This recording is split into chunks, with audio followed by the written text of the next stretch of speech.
Olá pessoal, tudo bem? Sejam muito bem-vindos a mais um vídeo aqui do canal. E o assunto que nós vamos falar hoje é sobre os documentos necessários para fazer uma exportação e a importância destes documentos também. Bem, vamos dividir essa documentação em três etapas, em três fases. Primeiro, a fase da negociação, a fase comercial, a fase aduaneira logística e a fase pós-embarque.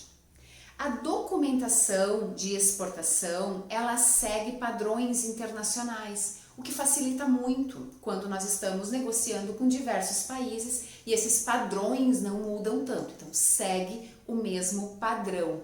E a grande importância destes documentos, de toda esta documentação, é evidenciar e registrar todas as etapas operacionais, do início ao fim, trazendo muita clareza para a negociação internacional. Agora, é muito importante que o cliente, que o importador, ele informe o exportador todos os documentos que ele necessita para fazer a liberação desta importação lá no país de destino, lá no país dele.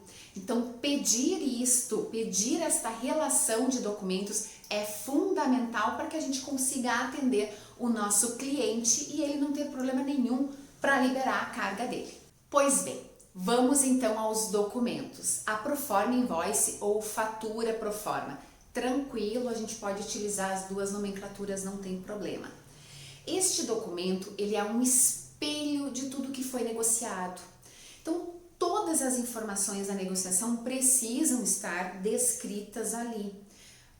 Quem é o exportador, o importador, o produto, a NCM, a quantidade, o Incoterm negociado, o preço, a moeda da negociação, prazo de entrega, condições de pagamento, qual é o local de embarque, o local destino desta carga, os dados bancários são informados neste documento também.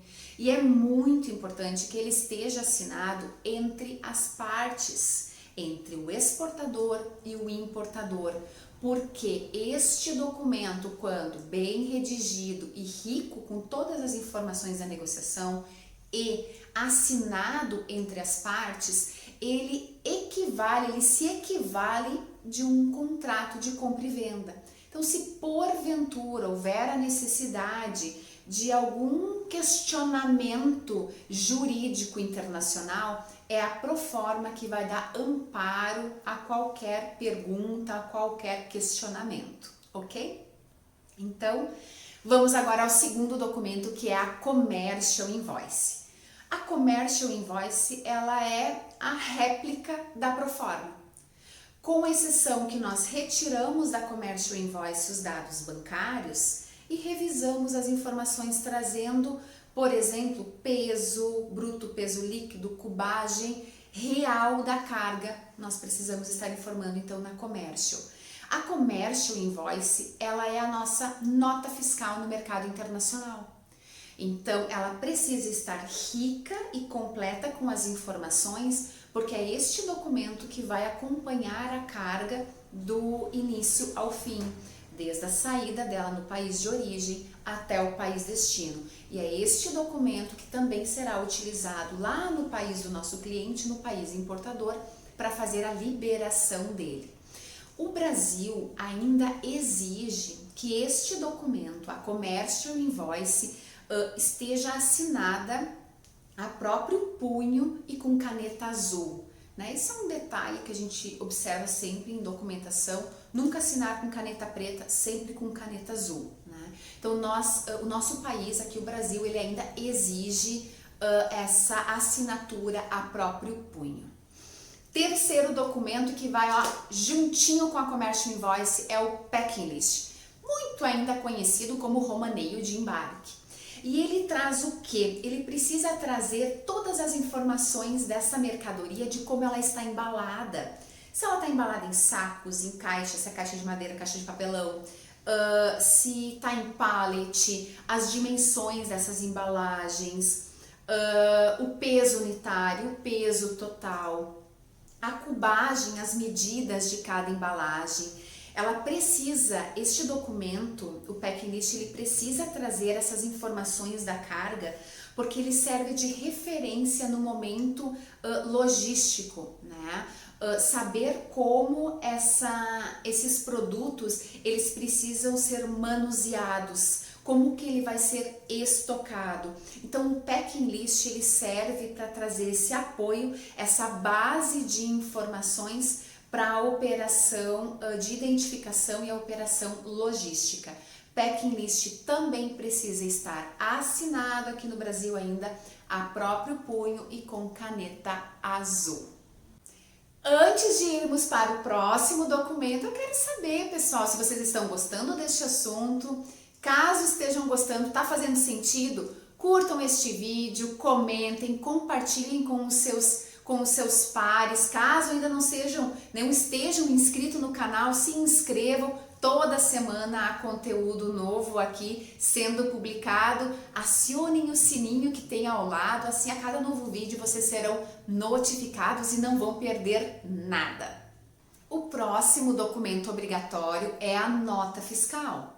E ela é obrigatória, isso mesmo, nós não conseguimos movimentar a carga em território nacional sem ter a nota fiscal.